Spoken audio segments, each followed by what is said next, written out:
Iran में सदारती इंतखाबात के लिए पोलिंग खत्म हो चुकी है। मौजूदा सदर हसन रूहानी और उनके हरीफ इब्राहिम रईस के दरमियान कांटे का मुकाबला है। अगरचे नताइज का ऐलान अभी नहीं हुआ, ताहम इम्कान है कि उम्मीदवारों के वोटों में ज्यादा फर्क नहीं होगा।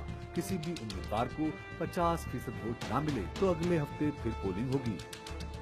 इलेक्शन के लिए मुल्क भर में 63,000 पोलिंग स्टेशन कायम किए गए थे। हसन रूहानी इस बुनियाद पर इलेक्शन लड़ रहे हैं कि उन्होंने अमेरिका से जौहरी मुआहदा करके आलमी पाबंदियां खत्म कराई थी। ताहम उनके हरीफ इब्राहिम रईस को ईरान के रूहानी रहनुमा आयतुल्ला खामनेई की हिमायत हासिल है।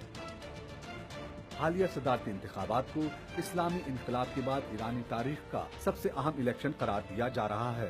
हसन रूहानी की पॉलिसियों से ईरानी मईशत बेहतर हुई है। अमेरिका से जंग का खतरा भी खत्म हो गया है। ताहम उनकी मुआशी पॉलिसियों के असरात अभी अवाम तक नहीं पहुंच सके। माहिरीन का कहना है कि इस इलेक्शन की बुनियाद पर ये फैसला होगा कि ईरानी अवाम एतदाल पसंदों के साथ हैं या सख्त गिर रहनुमाओं के हिमायती हैं। जी हाँ, इसी पर एक माहिर की राय जान लेते हैं। इस वक्त हमें ज्वाइन कर रहे हैं प्रोफेसर डॉक्टर फारूक हसनात, माहिर हैं बैनुल-अक़वामी अमूर के। बहुत शुक्रिया प्रोफेसर साहब आपके वक्त का। प्रोफेसर साहब, हसन रूहानी का दूसरी दफा सदर बन जाना, क्या हम ये कह सकते हैं कि इस बात का सबूत है कि जो एक सख्त गिर नजरिया था वो आहिस्ता आहिस्ता दम तोड़ता जा रहा है और जो एक एतदाल पसंदी है वो अब परवान चढ़ रही है, उसकी जड़ें मजबूत हो रही हैं? जब ईरान के सदारती इंतखाबात 2017 के हुए हैं, इसमें इश्यूज भी थे, एजेंडाज भी थे और इश्यूज में यही था कि क्या ईरान के लोग सदर रूहानी की जो पॉलिसीज़ हैं उनकी हमायत करेंगे या उसमें वो तब्दीली लाएंगे। सदर रूहानी ने ईरानी माशरे में ज़्यादा उसको खोला, उसमें ज़्यादा उन्होंने लोगों को इजाज़त दी कि वो अपने ख्यालात का इजहार कर सकते हैं। प्रेस को ज़्यादा वहाँ पे आज़ादी मिली, जो सोशल मामलात हैं उनके माशरे में उनको आज़ादी मिली और फिर ज़्यादा उन्होंने तवज्जो दी इक़्तिसादी तरक्की की तरफ।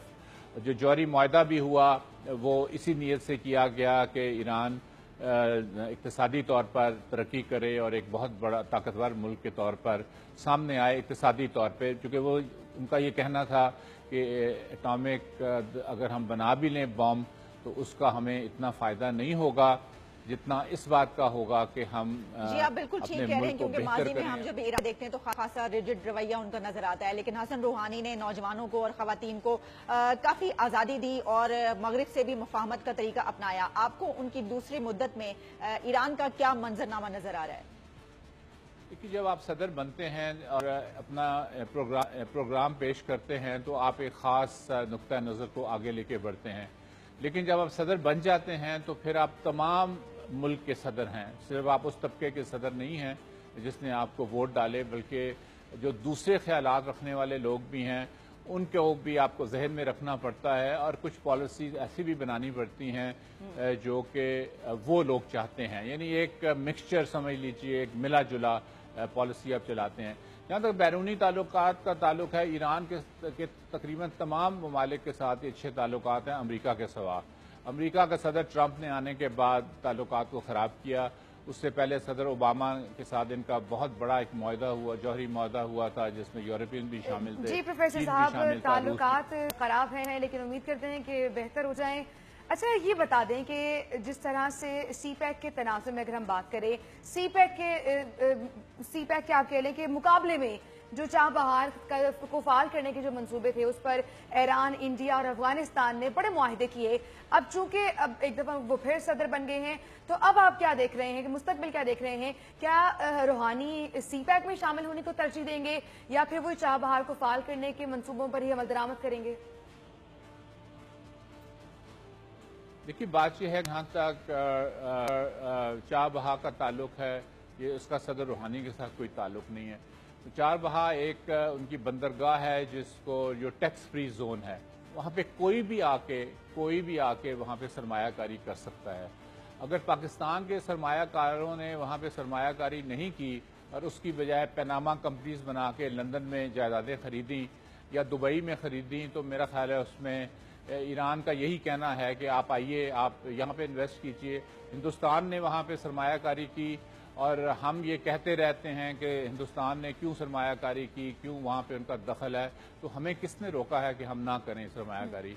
میرا خیال ہے یہاں پہ تھوڑا سا ہمیں لیوریج دینا پڑے گا ایران کو کہ ہمارا بھی اس میں بہت بڑا قصور ہے. جب وہ کہہ رہے ہیں آپ کو کوئی اوپن مارکیٹ ہے, اوپن یہ ٹیکس فری زون ہے, تو آپ یہاں پہ انویسٹ کریں. یہ بتائیے کہ اگلے دور میں ان کے پاکستان اور ایران کے تعلقات کے حوالے سے کوئی پیش رفت نظر نہیں آئی, تو روحانی کے اس دور میں آپ پاکستان اور ایران کے تعلقات کا کیا مستقبل دیکھ رہے ہیں؟